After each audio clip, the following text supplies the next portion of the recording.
शुरू होती है तूफान नूह के बाद, जब दुनिया एक नए दौर में दाखिल हो चुकी थी। नूह अलैहिस्सलाम का तूफान आ चुका था, वो अजीम तूफान जिसने दुनिया को गुनाहों से पाक कर दिया था। जिंदगी एक नई इब्तिदा की तरफ बढ़ रही थी और इंसान दोबारा जमीन पर बसा रहा था। इसी जमाने में नूह अलैहिस्सलाम के बेटे साम की औलाद में से एक नस्ल वजूद में आई, ताकतवर, खूबसूरत, ज़हीन। यही कौम आगे चलकर आद कहलाई। कौम आद, ये कौम जजीरा नुमा अरब के जनूबी हिस्से में अहकाफ के इलाके में आबाद हुई। एक सरसब्ज शादाब वादी जिसके इर्द गिर्द रेत के टीले, पहाड़ियाँ और नखलिस्तान थे। ये इलाका मौजूदा यमन और ओमान के दरमियान आता है। अल्लाह ताला ने कौम आद को दुनियावी एतबार से हर नेमत से नवाजा था। उनके जिस्म मजबूत, उनकी उम्र तवील, उनकी अकल तेज़ और उनकी ज़मीनें ज़रखेज़ थीं।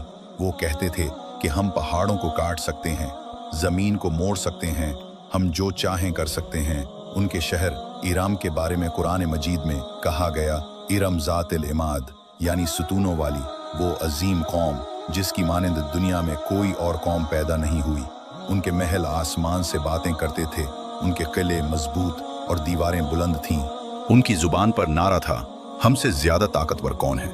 मगर ताकत अगर अल्लाह की बंदगी न हो तो वो बर्बादी का दरवाजा खोल देती है। रफ्ता रफ्ता कौम आद ने अल्लाह को भुला दिया। उन्होंने बतों की पूजा शुरू कर दी। हाथ से बने हुए लकड़ी, पत्थर और मिट्टी के देवी देवता, उन्होंने इन्हीं से मांगना शुरू किया, इन्हीं से सजदे करने लगे और अपने रब को भूल गए जिसने उन्हें पैदा किया था। उनके दिलों में गुरूर बढ़ने लगा और जुल्म उनकी फितरत बन गया। वो कमजोरों को हकीर जानते, नेकों का मजाक उड़ाते और कहते, हमसे ताकतवर कौन है। इसी वक्त जब जमीन गुमराही में डूब चुकी थी, अल्लाह ने उनकी हिदायत के लिए एक अजीम नबी को मबूस फरमाया, हजरत हूद अलैहिस्सलाम।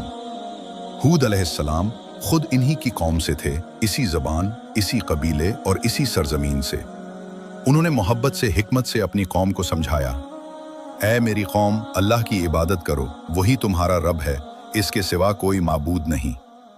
उन्होंने उन्हें खबरदार किया कि जो कौमें अल्लाह को भुला देती हैं उनका अंजाम इबरतनाक होता है। मगर उनके कान बंद थे, आंखें अंधी थीं और दिल पत्थर बन चुके थे। उन्होंने हूद अलैहिस्सलाम को जादूगर कहा, दीवाना कहा और कहा, अगर तू सच्चा है तो वो अजाब ले आ जिससे हमें डराता है। ये कहना ऐसा था जैसे खुद अपने अंजाम को दावत देना। तब अल्लाह ने उन पर अपनी पहली पकड़ नाजिल की। कहत, खुश्क साली, भूख और प्यास। जमीन सूखने लगी, पानी कम हो गया, फसलें मुरझा गईं। मगर फिर भी वो तौबा न लाए, हूद अलैहिस्सलाम को झुठलाते रहे। और फिर एक दिन जब आसमान पर काले बादल नमूदार हुए तो कौम आद ने खुशी मनाई। कहने लगे, देखो वो बादल आ गए जो हमें बारिश देंगे, हमारी ज़मीनें फिर से सरसब्ज हो जाएंगी। मगर हूद अलैहिस्सलाम रो पड़े और फरमाया, ये बादल नहीं, ये तुम्हारे लिए अल्लाह का अजाब है। उस दिन आंधी आई, ऐसी आंधी जो 7 रातें और 8 दिन चलती रही। ये कोई आम हुआ ना थी, ये अल्लाह की तरफ से भेजी गई सख्त आंधी थी जो कौम आद के किलों को ज़मीन बोस कर रही थी, जो उनके मजबूत जिस्मों को ज़मीन से उठाकर पटक रही थी। कुरान में है, हमने उन पर एक तेज़ व तुंद आंधी भेजी जो उन लोगों को इस तरह उठाकर फेंकती थी जैसे वो खजूर के खोखले तने हों। जब आंधी रुकी तो वहाँ कुछ न था, ना वो बुलंद व बाला इमारतें, ना वो सुतून, ना वो मगरूर चेहरे, बस मिट्टी, रेत और खामोशी। वो कौम जो कल तक कहती थी, हमसे ताकतवर कौन है, आज खुद मिट्टी में दफन हो चुकी थी। अल्लाह की ज़मीन ने उनकी तकब्बुर भरी चीखों को भी निगल लिया और बच गए वो चंद लोग जो ईमान लाए थे, जो हूद अलैहिस्सलाम की बात माने थे, जो अल्लाह से डरे थे। कुरान में बार बार यह किस्सा इसलिए दोहराया गया ताकि हम भूल न जाएं। आज भी अगर हम अपनी ताकत, इल्म, दौलत और तरक्की पर गुरूर करें, अल्लाह के अहकामात को पसे पुष्ट डालें, नबियों की तालीमात का मजाक उड़ाएं, तो याद रखो, अल्लाह की मोहलत अबदी नहीं होती। जब उसकी पकड़ आती है तो कौम आद जैसे लोग भी बच नहीं पाते। बस आज भी वक्त है झुकने का, संभलने का, तौबा करने का।